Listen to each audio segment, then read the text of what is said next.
মাত্র ৩০ মিনিটেই অকেজো মার্কিন যুদ্ধজাহাজ। ইরানের মাস্টার প্ল্যানে সাগরে আটকে পড়লেন ট্রাম্প। কখনো কি ভেবে দেখেছেন পৃথিবীর সবচেয়ে শক্তিশালী নৌবহর কিভাবে এক মুহূর্তে অসহায় হয়ে পড়তে পারে? কিভাবে বিলিয়ন ডলারের যুদ্ধজাহাজ একটি ভাসমান কফিনে পরিণত হয়? আজকের গল্প সেই সত্য ঘটনা নিয়ে, যেখানে মার্কিন যুক্তরাষ্ট্রের অহংকার ইউএসএস এব্রাহাম লিঙ্কন ইরানের সামনে এক অসহায় খেলনায় পরিণত হয়েছে। পেন্টাগনের বাঘা বাঘা সমর বিশেষজ্ঞরা এখন স্বীকার করতে বাধ্য হচ্ছেন ইরানের হামলার মাত্র ৩০ মিনিটেই অকেজো হয়ে যাবে যুক্তরাষ্ট্রের আর্মাটা। এতদিন যারা নিজেদের অপরাজেয় ভেবে গলাবাজি করত, এখন তারা স্বীকার করতে বাধ্য হচ্ছে সেই যুক্তরাষ্ট্রের কপালে এখন চিন্তার ভাঁজ। স্বয়ং ফক্স নিউজ ও পশ্চিমা মিডিয়ার রিপোর্টে উঠে এসেছে এক চাঞ্চল্যকর তথ্য, যা ট্রাম্প প্রশাসনের দুর্বলতা সকলের সামনে নিয়ে এসেছে। তাদের স্বাধীনতার রণতরী এখন ইরানের সামনে যেন এক অসহায় খেলনা। দক্ষিণ চীন সাগর থেকে তড়িঘড়ি করে যে বিশাল বহর পাঠানো হয়েছিল ভয় দেখাতে, তা এখন উল্টো যুক্তরাষ্ট্রের জন্যই গলার কাটা হয়ে দাঁড়িয়েছে।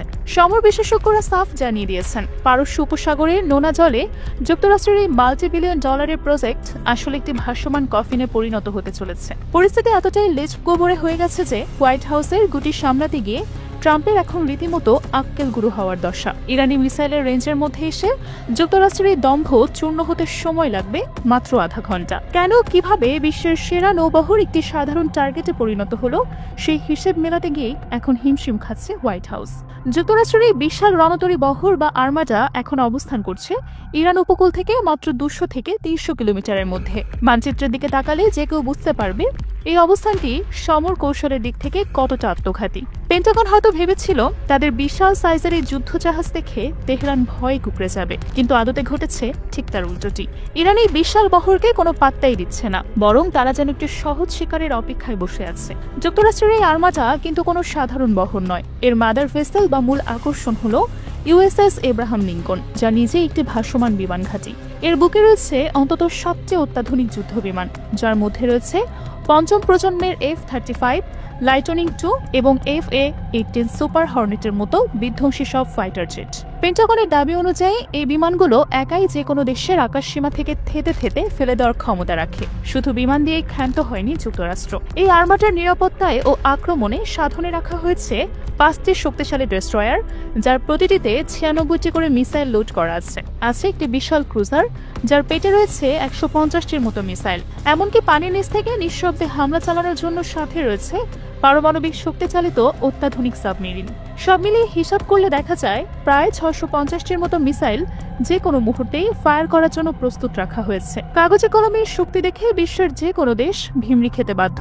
কিন্তু সমস্যা হলো, ইরানের সাথে যুক্তরাষ্ট্রের এই ইঁদুর বিড়াল খেলায় এই বিশাল আয়োজন শেষ পর্যন্ত একটি কাগজের বাঘে পরিণত হয়েছে।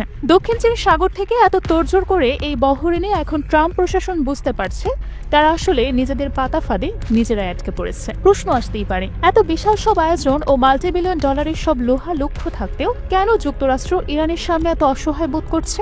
এর উত্তর লুকিয়ে আছে পারস্য উপসাগরের ভৌগোলিক গঠনে ও ইরানের সোনা কৌশলের কাছে। ফক্স নিউজ ও নিউ ইয়র্ক পোস্টের মতো যুক্তরাষ্ট্রের প্রধান সারির মিডিয়াগুলো এখন চিৎকার করে বলছে এই রণতরী পাঠানো ছিল একটি ভুল সিদ্ধান্ত। সমর বিশেষজ্ঞরা বলছেন পারস্য উপসাগর বা হরমুজ প্রণালীর মতো জায়গাগুলো অত্যন্ত সরু ও অগভীর। এখানে ইউএসএস এব্রাহাম লিঙ্কনের মতো বিশাল দানবাকৃতির জাহাজ চালানো আর ছোট্ট পুকুরে তিমি মাছ পালন করা একই কথা। এই জাহাজগুলো গভীর সমুদ্রে যতটা ভয়ঙ্কর, উপকূলের কাছাকাছি সরু পথে ঠিক ততটাই দুর্বল। এখানে তাদের নড়াচড়া করার জায়গা নেই বললেই চলে। আর ঠিক এই সুযোগটাই কাজে লাগাতে প্রস্তুত হয়ে আছে ইরান। ইসরায়েলের জেরুজালেম পোস্ট ও পশ্চিমা সামরিক বিশেষজ্ঞরা স্পষ্ট জানিয়ে দিয়েছেন, যুদ্ধ যদি সত্যিই শুরু হয় তবে জাহাজগুলো পালানোর কোনো পথ খুঁজে পাবে না।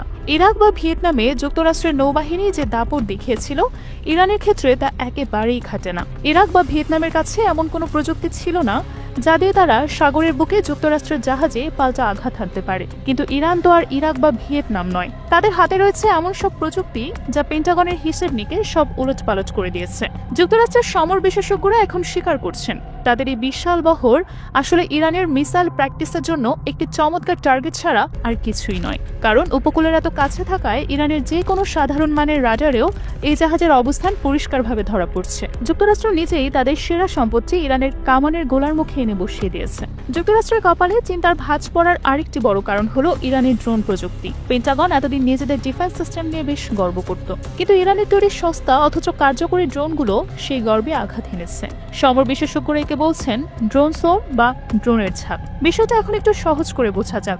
যুক্তরাষ্ট্রের ডিফেন্স সিস্টেম হয়তো একসাথে 100টি মিসাইল বা ড্রোন আটকাতে সক্ষম, কিন্তু ইরান যদি একসাথে 1000 বা 2000 আত্মঘাতী ড্রোন ঝাঁকে ঝাঁকে পাঠিয়ে দেয়, তবে যুক্তরাষ্ট্রের রাডার ও ডিফেন্স সিস্টেম সেটা সামলাতে পারবে না। আর একেই বলা হয় স্যাচুরেশন অ্যাটাক। ইরানের এই ড্রোনগুলো তৈরি করতে খরচ হয় খুবই সামান্য, কিন্তু এগুলোকে আটকাতে যুক্তরাষ্ট্রের যে মিসাইল খরচ হবে তার দাম কোটি কোটি ডলার। অর্থাৎ অর্থনৈতিকভাবেও এই যুদ্ধ যুক্তরাষ্ট্রের জন্য একটি বিশাল ধাক্কা হয়ে দাঁড়াবে। ট্রাম্প প্রশাসন এখন হাড়ে হাড়ে টের পাচ্ছে প্রযুক্তির এই অসম লড়াইয়ে তারা আসলে পিছিয়ে পড়েছে। ইরানের মাস্টার প্ল্যান এখানেই শেষ নয়, তাদের দখলে রয়েছে আরো ভয়ানক সব অস্ত্র। বিশেষ করে ইরানের এন্টিশিপ ব্যালিস্টিক মিসাইল হলো এখন যুক্তরাষ্ট্রের নৌবাহিনীর জন্য সাক্ষাৎ জমদূত হয়ে দাঁড়িয়েছে। সমর বিশেষজ্ঞরা বলছেন ইরানের কাছে এমন সব পিন পয়েন্ট অ্যাকুরেসি বা নিখুঁত নিশানার মিসাইল রয়েছে যা দিয়ে তারা সাগরের বুকে চলমান যে কোনো জাহাজকে নিমিষে অকেজো করে দিতে পারে। ইউএসএস এব্রাহাম লিঙ্কনের ফ্লাইট ডেক বা রানওয়েটি যদি একটিমাত্র মিসাইলের আঘাতে ক্ষতিগ্রস্ত হয়, তবে বিশাল জাহাজের পেটে থাকা সবচেয়ে যুদ্ধ বিমান আর কখনই উঠতে পারবে না। তখন এই বিলিয়ন ডলারের জাহাজটি পরিণত হবে একটি ভাসমান আবর্জনায়। আর এই পুরো ঘটনাটি ঘটতে সময় লাগবে মাত্র 30 মিনিটেরও কম। ঠিক এই ভয়ের কারণেই পেন্টাগন এখন তাদের রণতরীগুলোকে ইরানের উপকূল থেকে নিরাপদ দূরত্বে রাখার উপায় খুঁজছে। কিন্তু এতক্ষণে অনেক দেরি হয়ে গেছে। বিশ্ববাসীর কাছে যুক্তরাষ্ট্রের দুর্বলতা এখন দিনের আলোর মতো পরিষ্কার। পরিস্থিতি সামলাতে এখন ট্রাম্প প্রশাসন ও ইসরায়েল মিলে নতুন পন্থা অবলম্বন করছে, কিন্তু তাদের প্রতিটি পরিকল্পনাই যেন ভেস্তে যাচ্ছে। শুরুতে তারা ভেবেছিল এই বিশাল বহর দেখে ইরান হয়তো আলোচনার টেবিলেই বসবে বা তাদের পারমাণবিক কর্মসূচি বন্ধ করবে, কিন্তু ইরান উল্টো তাদের মিসাইল মহড়া বাড়িয়ে দিয়ে বুঝিয়ে দিয়েছে যে তারা পুরোপুরি প্রস্তুত। এখন যুক্তরাষ্ট্রের সামনে মান সম্মান বাঁচানোর রাস্তা খুবই কম।